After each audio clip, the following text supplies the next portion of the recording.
नमस्कार, मी पंजाब डक. राज्यामध्ये 14 मे पासून ते 25 मे पर्यंत दररोज वेगवेगळ्या भागात मान्सून पूर्व मोसमी पावसाळ्यासारखा पाऊस दररोज 2-2 दिवस वेगवेगळ्या भागात मुक्काम करत पडत जाणार आहे.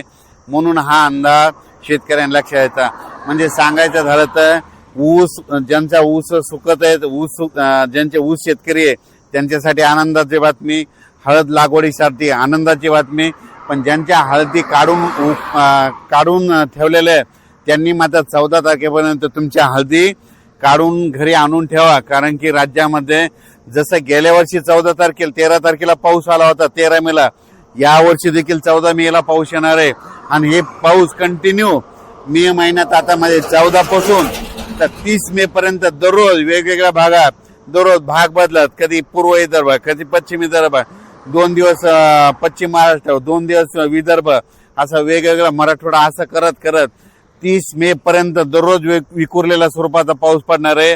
आणि शेतामध्ये पाणी देखील साचणार आहे. असा त्यामध्ये मेच्या 15 दिवसामध्ये म्हणजे 14 मे ते 30 मेच्या दरम्यान दररोज विखुरलेल्या स्वरूपाचा वेगवेगळ्या भागात पाऊस पडणार आहे. म्हणून हा अंदाज सर्व शेतकऱ्यांना लक्षात द्यायचा. शेतकऱ्याला विनंती, तुम्ही काय करा, शेतीचे कामे करून घ्या. कारण की तुम्हाला जर अवकाळी एकदा पाऊस सुरू झाला तर तुम्हाला कामा आटपायला उशीर जाईल. म्हणून हे लक्षात द्यायचं. आणि सगळ्यात महत्वाची एक शेतकऱ्यासाठी आनंदाची बातमी, 17 मेला आपला मान्सून अंदमान बेटावर येणार दस्तक देणार आहे. म्हणून हा अंदाज लक्षात द्यायचा. तसं तर 14 तारखेपासून म्हणजे 12 तारखेपासून तिथून मान्सूनचं पोषक वातावरण तयार झालंय. पण 17 मेला चांगलं दस्तक देईल आणि मान्सून तिथं दाखल झाला म्हणून असं जाहीर केलं जाईल. म्हणून हे देखील सर्व शेतकऱ्यांना लक्षात येतं. 17 मेला झालं तर तिथून 10 दिवस केरळ यायला लागतात. आणि तिथून लगेच 10 दिवस म्हणजे जवळपास माझं 7 जून पर्यंत राज्यामध्ये पाऊस येण्याची शक्यता आहे. म्हणजे मोसमी पाऊस येऊ शकतो. म्हणून हा अंदाज लक्षात येतात. पण राज्यात मात्र मोसमी पाऊस येईल तेव्हा येईल, 7 तारखेला येईल, 7 जूनला येईल.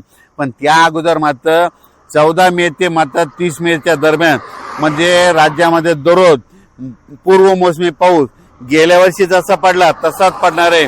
म्हणून त्या पावसामध्ये विजेचं प्रमाण जास्त आहे. म्हणून तुम्ही काय करा, विजेपासून स्वतःची काळजी घ्या. त्याच्यानंतर आपली जनावरे झाडाखाली बांधू नका. कारण की 14 मे ते त्या 15 दिवसामध्ये राज्यामध्ये असा काही भागात पाऊस पडेल, शेतामध्ये पाणी साचेल, शेतातून वड्या नाल्याला पाणी देखील येईल. म्हणून हे देखील अंदाज लक्षायचा. काही ठिकाणी पाणी साचेल, काही मध्ये पेंडवालता पडेल, कुठे रिमझिम पडेल, काही ठिकाणी चन्या साचल्यासारखा पडेल, काही ठिकाणी वड्याला पाणी देखील येईल, कुठं शेतातलं पाणी पुढे ढकलं. पण हे पाऊस मात्र त्या 15 दिवसामध्ये गेल्या वर्षी जसा झाला तीच कॉपी मात्र यावर्षी होणार आहे. म्हणून हे अंदाज लक्षात घ्यायचा. संत्र्याचे जे बगीचेवाले त्यांना तुम्ही ताण कसा द्यायचा तुम्ही तुमचं ठरवा. कारण की गेल्या वर्षी जसं पाऊस आहे तसाच आता देखील म्हणजे 14 मे ते 30 मेच्या दरम्यान येणार आहे. म्हणून हे अंदाज लक्षात घ्यायचा. आज आहे 8 मे, आज आहे 9 मे आणि उद्या 10 मे. आज देखील विदर्भामध्ये वर्धा, नागपूर, भंडारा, गोंदिया, चंद्रपूर, यवतमाळ, वाशिम, हिंगोली, बुलढाणा, अकोला, अमरावती, नांदेड, परभणी, जालना, बीड, धाराशिव, लातूर, सोलापूर, सातारा, सांगली ह्या पट्ट्यामध्ये आज देखील रात्रीच्या विजेच्या कडकडासह म्हणजे बऱ्याच ठिकाणी जिल्ह्याच्या ठिकाणी बऱ्याच 10-20 गावामध्ये अवकाळी पावसाची हजेरी लागलेली दिसत. म्हणून हे लक्षात घ्यायचं.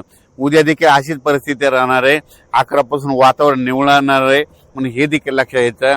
आणि त्याच्यानंतर सांगायचं, उत्तर महाराष्ट्रात देखील आज मध्ये नाशिक झालं, नंदुरबार, धुळे जिल्ह्यात देखील आज देखील 9 तारखेला बऱ्याच ठिकाणी आज देखील दुपारनंतर तिकडे पावसाच्या सरी दिसतील. म्हणून ह्या अंदाज लक्षात घ्यायचा. हे पाऊस मात्र खूप जास्त प्रमाणावर नाही, पण 14 मे ते 25-27 मे पर्यंत पाऊस पडणार आहे. मात्र ते मात्र राज्यामध्ये ठिकठिकाणी दररोज वेगवेगळ्या भागात 2-2 दिवस वेगवेगळ्या भागात मुक्काम करत ते पाऊस पडणार आहे. आणि शेतकऱ्यांना मशागतीचे कामे करण्यासाठी चांगलं राहणार आहे. आणि जर ज्या ठिकाणी जास्त पाऊस पडला तर एकदा तणाचा उल्पा देखील निघतं. म्हणून शेतकऱ्यासाठी मशागतीसाठी पाऊस चांगला राहणार आहे. ऊस शेतकऱ्याला ज्यांना पाणी कमी पडायला त्याच्यासाठी चांगला राहणार आहे. ज्यांना हळद लागवड करायची त्यांच्यासाठी चांगला राहणार आहे. सिल्लोड भागातल्या शेतकऱ्यांनी मिरची लागवड केलेली त्या मिरचीसाठी ती पोषक ठरणार आहे. म्हणून हे लक्षात घ्यायचं. म्हणजे सांगायचं झालं तर काही जणांना फायदा होईल, काही जणांचं नुकसान होईल. म्हणून नाण्याच्या दोन्ही बाजू या पावसामध्ये होणार आहे, म्हणून हे देखील लक्षात घ्यायचं. अचानक वातावरणात बदल झाला तर उद्या एक लगेच मेसेज दिला जाईल. धन्यवाद.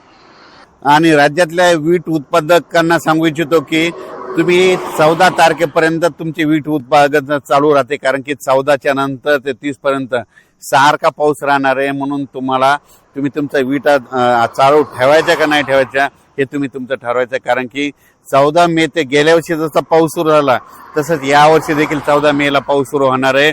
आणि 17 मेला मात्र अंदमान बेटावर मान्सून दस्त देणारच आहे. म्हणून हे अंदाज सर्व शेतकऱ्यांनी लक्षात घ्यायचा. अचानक वातावरण बदल झाला तर परत एक मेसेज दिला जाईल. धन्यवाद.